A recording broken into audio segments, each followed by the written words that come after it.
Hello, welcome back to my channel. ಇವತ್ತು ಹೂಕೋಸು ಮತ್ತು ಪನ್ನೀರು ಬಟಾಣಿ ಹಾಕಿ ಚಪಾತಿಗೆ ಒಂದು ಗ್ರೇವಿ ಮಾಡ್ತಾ ಇದ್ದೀನಿ. ಅದಕ್ಕೆ ಇದು ಟೊಮೊಟೊ ಈರುಳ್ಳಿ ಫಸ್ಟ್ ಮಸಾಲೆ ರುಬ್ಕೊಳ್ಳೋಕ್ಕೆ ಇದ್ರ ಜೊತೆಗೇ ಒಂದು ಸ್ಪೂನು ಶುಂಠಿ ಬೆಳ್ಳುಳ್ಳಿ ಪೇಸ್ಟು, ಇದು 300 ರುಬ್ಕೊಂಬಿಡ್ತೀನಿ. ಇವಾಗ ಒಂದು ರುಬ್ಬಿದಾಗಿದೆ ನೋಡಿ. ಈಗ ಇನ್ನೊಂದು ರುಬ್ಕೊಳ್ಳೋ ತೋರಿಸ್ತೀನಿ. ಗಸಗಸೆ ಒಂದು ಸ್ಪೂನು, ಇದು ಸೋಂಪು ಒಂದು ಸ್ಪೂನು, ಬಿಳಿ ಎಳ್ಳು 2 ಸ್ಪೂನು, ಇದು ಗೋಡಂಬಿ. ಇದಿಷ್ಟನ್ನು ರುಬ್ಕೊಂಡ್ಬಿಡ್ತೀನಿ. ಇನ್ನೊಂದು ರುಬ್ಕೊಂಡಿದ್ದಾಗಿದೆ ನೋಡಿ. ಇದು ನೋಡಿ, ಎಣ್ಣೆ ಮತ್ತು 1-2 ಸ್ಪೂನ್ ಬೆಣ್ಣೆ ಹಾಕಿಟ್ಟಿದೆ. ಅದಕ್ಕೆ ಫಸ್ಟು ಸ್ವಲ್ಪ ಕಸೂರಿ ಮೇಥಿ ಹಾಕ್ತೀನಿ. 1 ಸ್ಪೂನ್ ಕಾಶ್ಮೀರಿ ಚಿಲ್ಲಿ ಪೌಡ್ರ್ ಹಾಕ್ತಾಯಿದ್ದೀನಿ. ಈರುಳ್ಳಿ, ಟೊಮೊಟೊ, ಶುಂಠಿ ಬೆಳ್ಳುಳ್ಳಿ ಪೇಸ್ಟ್ ಹಾಕೊಂಡು ರುಬ್ಕೊಂಡಿದ್ದೆಲ್ಲ ಇದು ಹಾಕೊಳ್ಳೋಣ. ಇದು ಹಸಿ ವಾಸನೆ ಹೋಗೋ ತನಕ ಚೆನ್ನಾಗಿ ಫ್ರೈ ಮಾಡಬೇಕು. ಟೊಮೊಟೊ, ಈರುಳ್ಳಿ, ಶುಂಠಿ ಬೆಳ್ಳುಳ್ಳಿ ಎಲ್ಲ ಹಸಿ ವಾಸನೆ ಹೋಗ್ಬೇಕಿದು. ಅದ್ರ ಜೊತೆಗೇ ಸ್ವಲ್ಪ ಕರಿಬೇವಿನ ಸೊಪ್ಪು ಹಾಕ್ಬಿಟ್ಟು ಮುಚ್ಚಿಬಿಡೋಣ. ಈಗ ಚೆನ್ನಾಗಿ ಹಸಿ ವಾಸನೆ ಹೋಗೋ ತನಕ ಬೇಯಲಿ ಅದು. ನೋಡಿ ಎಷ್ಟು ಚೆನ್ನಾಗಿ ಬೆಂದಿದೆ ಇದು. ಇವಾಗ ಉರಿ ಕಮ್ಮಿ ಮಾಡಿ ಇದು ಚಿಕನ್ ಮಸಾಲ,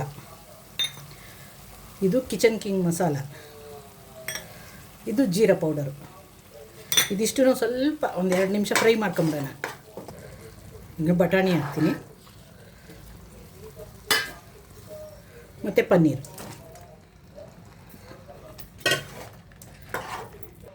ನೋಡಿ, ಗ್ರೇವಿ ಬೇಕಲ್ವ, ಅದಕ್ಕೆ ಸ್ವಲ್ಪ ನೀರು ಹಾಕೋಣ. ಬಟಾಣಿ ಪನ್ನೀರು ಬೇಯಲಿ,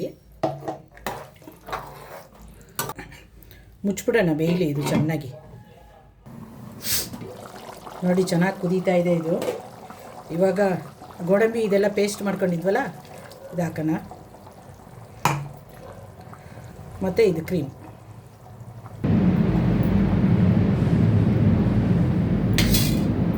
ಬೇಯಲಿ ಇದು ಸ್ವಲ್ಪ ಹೊತ್ತು, ಮುಚ್ಚಿಬಿಡೋಣ. ಘಮ ಅಂತಿದೆ. ಘಮ ಅನ್ನೋದಕ್ಕೆ ಹೊಟ್ಟೆ ಹಸಿವು ಜಾಸ್ತಿ ಆಗ್ತಾ ಇದೆ. ಕುದೀತಾ ಇದೆ ನೋಡಿ ಚೆನ್ನಾಗಿ. ಈಗ ಲಾಸ್ಟಲ್ಲಿ ಇದು ಹೂಕೋಸು ಹಾಕ್ತೀನಿ ನಾನು,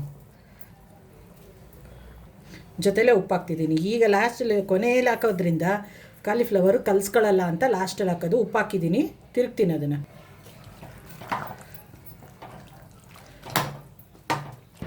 ಮುಚ್ಚಿಬಿಡ್ತೀನಿ ಇವಾಗ. ಇದು ಚೆನ್ನಾಗಿ ಬೆಂದ ಮೇಲೆ ಕೊತ್ತಂಬರಿ ಸೊಪ್ಪಿಂದ ಅಲಂಕಾರ ಮಾಡಿದ್ರೆ ಕಾಲಿಫ್ಲವರು ಬಟಾಣಿ ಪನ್ನೀರ್ ಮಸಾಲ ಗ್ರೇವಿ ರೆಡಿಯಾಗಿದೆ ನೋಡಿ. ಇದು ಕೊತ್ತಂಬರಿ ಸೊಪ್ಪು ಹಾಕ್ಬಿಡೋಣ. ಕಾಲಿಫ್ಲವರ್ ಪನ್ನೀರ್ ಬಟಾಣಿ ಮಸಾಲ ಗ್ರೇವಿ ರೆಡಿ ಆಯಿತು ನೋಡಿ.